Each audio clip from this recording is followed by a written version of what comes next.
करुणा के सागर तथा तत्वसंबुद्ध सामाजिक परिवर्तन के गुरु, शिक्षा के जनक महात्मा ज्योतिबा फुले,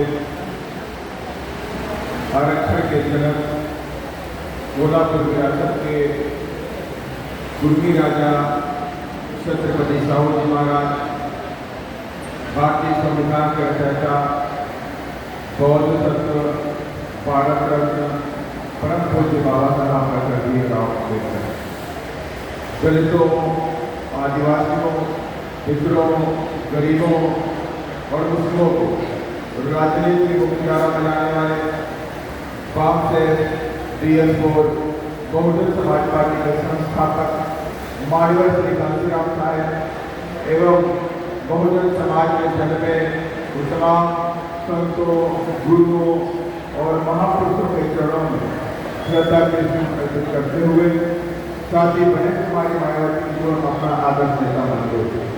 और आज की इस गुरुसभा में गुरुना जोन की बैठक में हमारे बीच उपस्थित central state coordinator Vijit Singh ji, state coordinator Gopinath ji, state coordinator Krishnamurthy ji, state president Murappa ji, state vice president Gangadhar Bahujan ji, state general secretary R Murappa ji, state general secretary KK Vasu ji, state treasurer doctor Chinnappa ji, साथ ही यहाँ पर उपस्थित वाई नारायण जी, सूर्यवंशी जी, हजरपा वाटर जी, मोहम्मद अली जी, शिव प्रताप जी, एडवोकेट जगेश जी, संजीव कुमार कजर जी, गुरुवंत जी, मुरारी सरलोही जी, शिव प्रताप जी, बारा मंगल जी, भंडारी हेमंत गरिमा जी और साथ ही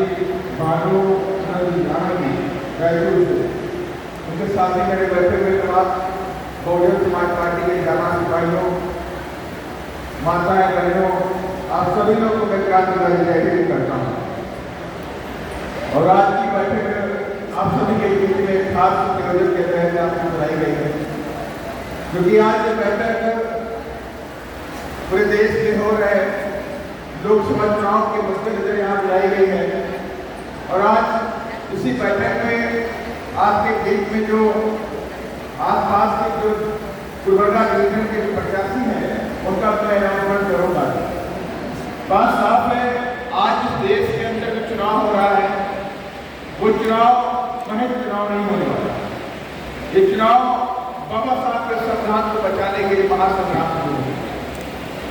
एक तरफ भारतीय जनता पार्टी के लोग और भारतीय जनता पार्टी के सांसद ये खुलेआम मीडिया में, खुलेआम पब्लिक में बोल रहे हैं कि हमें 400 सीटें चाहिए और 400 सीटें अगर मिल जाएंगी तो बाबा साहब के संविधान को बदल देंगे। तो मैंने कहा ये बहुजन समाज के लिए ये आम चुनाव नहीं है, बहुजन समाज के लिए या मनोरंजन चुनाव होने वाला है। अगर भारतीय जनता पार्टी के लोग 400 सीटें लेकर के आए और ये लोग निश्चित तौर से इनकी जो मंशा है बाबा साहब के संविधान को बदलने की, और ये बाबा साहब के संविधान के साथ साथ बाबा साहब से भी नफरत करते भारतीय जनता पार्टी। यही नहीं, उत्तर प्रदेश के अंदर योगी जी की सरकार है, BJP की सरकार है और वहाँ आए दिन बाबा साहब की मूर्तियों को तोड़ने का काम सरकार कर रही है। आए दिन बाबा साहब की मूर्तियों को फाड़ने का काम सरकार करती है। यही नहीं, जब बहुजन समाज के लोग उसका विरोध करते हैं तो ये बहुजन समाज के लोगों के ऊपर भारतीय जनता पार्टी की पुलिस गोलियां बरसाती है। और ये घटना उत्तर प्रदेश के रामपुर में हुई। रामपुर के साईवाला गांव के अंदर एक पार्क बनाया गया और उस पार्क का नाम रखा गया बाबा साहब डॉक्टर भीमराव अम्बेडकर। और 2 हफ्ते बाद वहाँ पर पुलिस आई और वहाँ के अधिकारी पूरी भारी पुलिस फोर्स के साथ उन लोगों ने बाबा साहब के उस बोर्ड पर लगाने का प्रयास किया। तो गाँव के अंदर उस वक्त औरतें थी और बच्चे थे, वहाँ के जो पुरुष थे वो मजदूरी करने हुए बाहर से निकल गए हुए थे। तो औरतों और बच्चों ने कहा कि बाबा साहब के फोटो को हटने नहीं देंगे, आप बताइए हमने गलत क्या किया। हमने तो खराब जमीन को ठीक करके पार्क बनाया है ताकि ये देखने में अच्छा लगे लोग बच्चे यहाँ पर खेले, लेकिन आपको बाबा साहब पुलिस वालों से बहस हुई। पुलिस वाले बोले कि हमें तो इस बोर्ड को बाहर फेंकना है, वो बुलडोजर लेकर के आए हुए। लेकिन हमारे समाज के लोगों ने कहा कि हम जब तक जिंदा है तब तक बाबा साहब के सम्मान में कोई आंच नहीं आने देंगे। तुम्हारे बुलडोजर के सामने हम खड़े हो गए हैं, तुम्हारी हिम्मत है तो बुलडोजर को चला करके दिखाओ। फिर वहां की पुलिस ने, अधिकारियों ने आदेश दिया और वहां की पुलिस ने निहत्थे महिलाओं और बच्चों पर गोलियां चलाना शुरू कर दी। सीधे फायरिंग शुरू की और उस सीधे फायरिंग में एक बच्चे की ऑन स्पॉट मौत हो गई। उसके सर में गोली मार दी गई और उसके सर में गोली मारने से उसका पूरा सर फट गया। कई बच्चों के पैर में गोली लगी, कई बच्चे वहां पर घायल भी हुए। लेकिन मैं आपको इसलिए बता रहा हूँ कि भारतीय जनता पार्टी के लोग वो आपके बीच में आएंगे और बड़ी बड़ी बातें करेंगे और बोलेंगे हम बाबा साहब के सपनों का भारत बनाना चाहते हैं। तो आप उनसे पूछिएगा कि आप यहाँ पर बगैर बाबा साहब के सपनों की भारत की बात करते हो, लेकिन जब उत्तर प्रदेश में तुम्हारी सरकार है और उस सरकार के अंदर बाबा साहब की मूर्ति को तोड़ने का विधान करते हैं। अब मेरे समाज के लोग जब बाबा साहब के महान सम्मान के लिए खड़े होते हैं कि तुम्हारी पुलिस उनके ऊपर गोलियां बरसाती है। इसलिए मैं कहना चाहता हूँ आज देश के अंदर बाबा साहब के सम्मान और बाबा साहब के संविधान को बचाने की जरूरत है।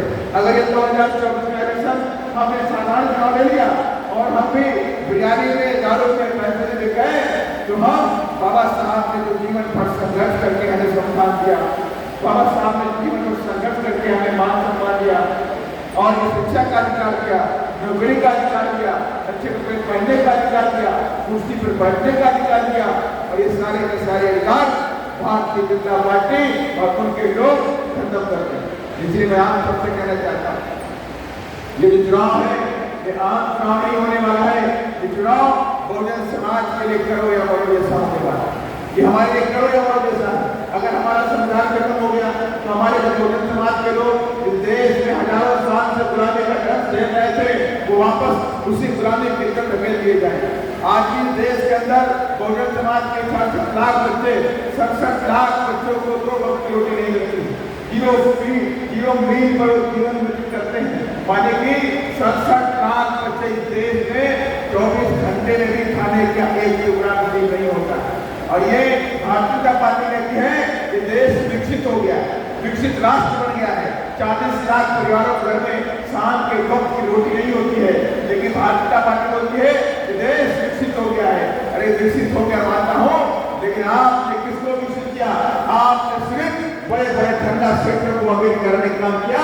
गरीबों की थाली से आपने रोटी छीन करके अमीरों को खिलाने का काम भारतीय जनता पार्टी ने 10 सालों में कर दिया है। सिर्फ 10 सालों में इन्होंने क्या किया? ये बोलते हैं कि हमने यहाँ पे 80 करोड़ जनता को हम 5 किलो राशन देते हैं। तो मैं उनसे पूछना चाहता हूँ 5 किलो राशन जो आपका है ये आपकी सरकार की उपलब्धि नहीं हो सकती, ये आपकी सरकार की उपलब्धि नहीं हो सकती। अगर आपकी आवाम 5 किलो राशन के लिए 3 बार लाइन में लगी है तो ये आपकी तरक्की नहीं है। आपने आवाम को कमजोर किया, आपने जनता को कमजोर किया, आपने जनता से शिक्षा को छीन लिया, आपने जनता से नौकरियों के अवसर छीन लिए।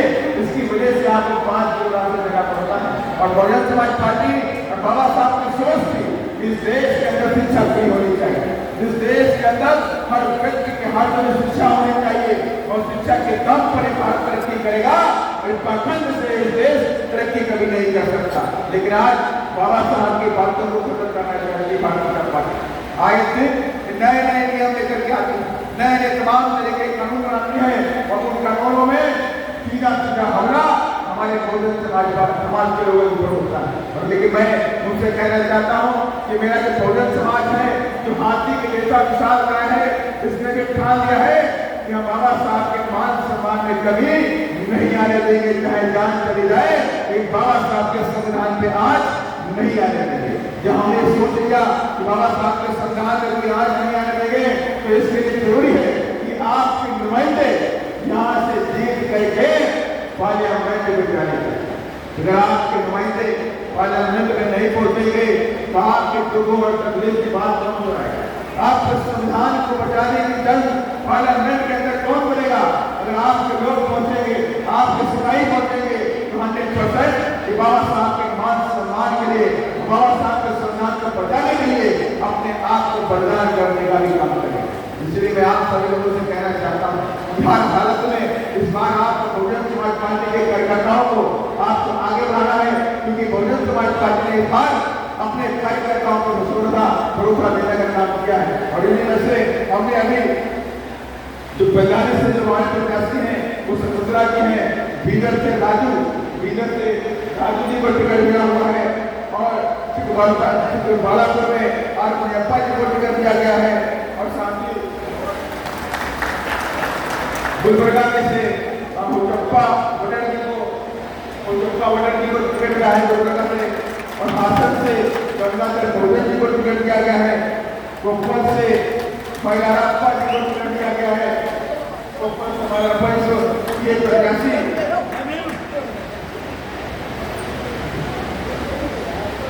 इन लोगों को आज ये बहुजन समाज पार्टी ने इनको टिकट दिया है, लेकिन इनको टिकट आज के भरोसे दिया। ये लोग कोई राजा महाराजा नहीं है, धन्ना सेठ भी नहीं है, ये बहुजन समाज पार्टी के जामाज कार्यकर्ता है, जिन्होंने पूरा जीवन बहुजन समाज पार्टी में और मिशन और मूवमेंट में बाबा साहब की विचारधारा को बनाने के लिए आगे लगाया है। अभी आज की जिम्मेवारी रखती है कि बहुजन समाज पार्टी के ऐसे कार्यकर्ताओं को जिताने का काम आप सब लोग करेंगे, और इसके लिए करना क्या है, बात ये करना क्या होगा। आपको मैं बताना चाहता हूँ कि बहुजन समाज पार्टी देश के अंदर किसी भी ठंडा सेठ से 1 रुपए चंदे के रूप में लेने का नहीं है। मानते हैं कि नहीं मानते? आज सुप्रीम कोर्ट में हियरिंग हो रही है, और सुप्रीम कोर्ट में एसबीआई ने आज अपना डाटा प्रस्तुत किया होगा, और उस डाटा के अंदर बताया कि जो 60,000 करोड़ रुपए चंदा मिला है, 60,000 करोड़ रुपए चंदा भारतीय जनता पार्टी को मिला है। इलेक्ट्रॉन बॉन्ड के जरिए कांग्रेस को भी मिला, अन्य पार्टियों को भी मिला हुआ है।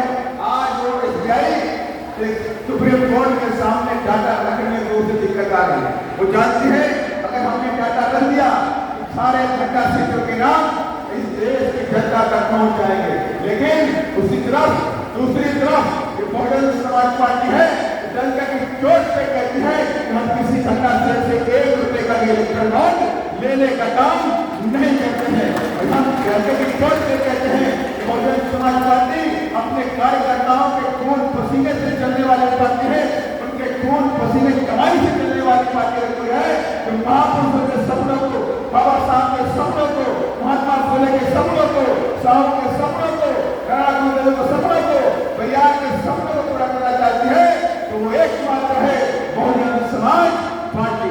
इसके अलावा कोई और पार्टी देश के अंदर नहीं है, कोई भी पार्टी देश के अंदर नहीं है। इसीलिए मैं आपको कहना चाहता हूँ कि बहुजन समाज पार्टी एक गरीबों की पार्टी है, तो गरीबों की पार्टी में जो प्रत्याशी बन करके आप लोग बैठे हैं, जो सच्चे चित्र के सिपाही है, और ये लोग गरीब हैं। अब ये गरीब है तो जिम्मेदारी हमारे रात की बनती है कि ऐसे प्रत्याशी को तन मन और धन इन तीनों चीजों से इनकी हमें हेल्प करनी पड़ेगी। माने कि 1 वोट और 1 नोट, यस 1 वोट और 1 नोट के सिद्धांत पर बहुजन समाज पार्टी आज पूरे देश में चुनाव लोकसभा का लड़ने के लिए जा रही है।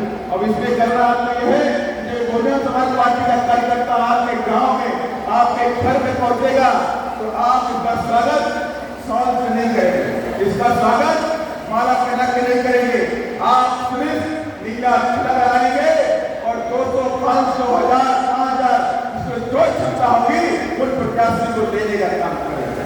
हर घर से जब ये बात निकलेगी, ये बात दूर तक जाएगी, वो 100% जो मेरा जो कार्यकर्ता है आपके भरोसे पार्लियामेंट में पहुंचने का काम करेगा। अगर मैं कहता हूँ पार्लियामेंट नहीं तो समाज पार्टी की ताकत बन जाएगी, बहुजन समाज पार्टी से डरने का भी काम करेगा।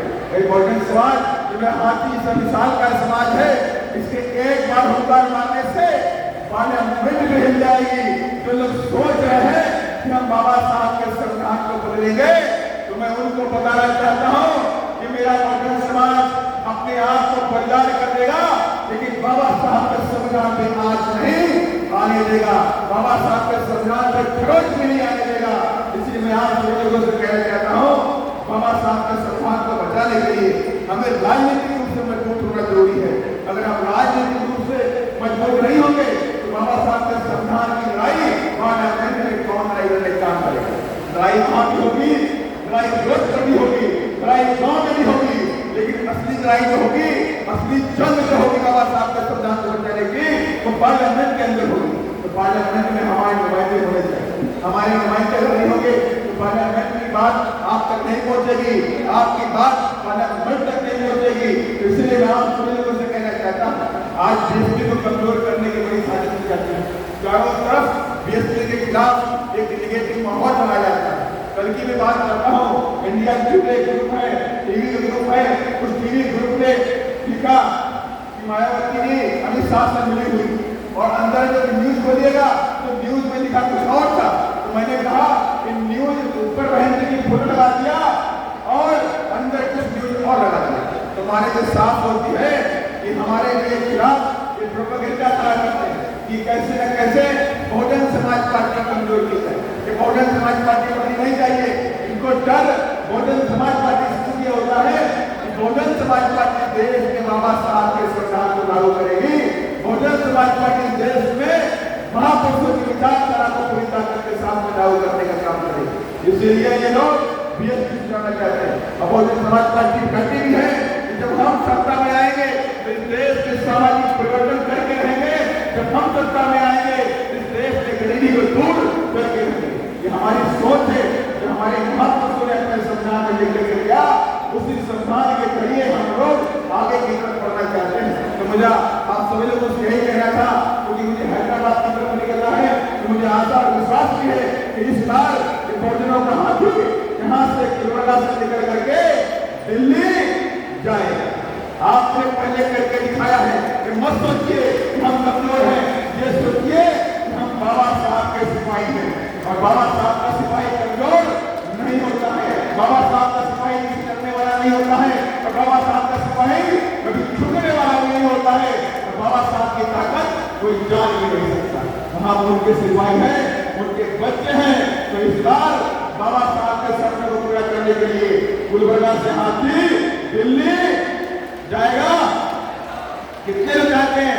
हाथ जाके बताइए, कितने लोग जाते हैं? गुलबर्गा से हाथी दिल्ली जाएगा? जाएगा?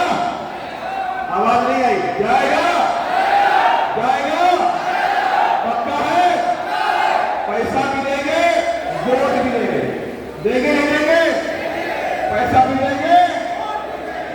जब पैसा और वोट दोगे तभी बहुजनों का हाथी दिल्ली।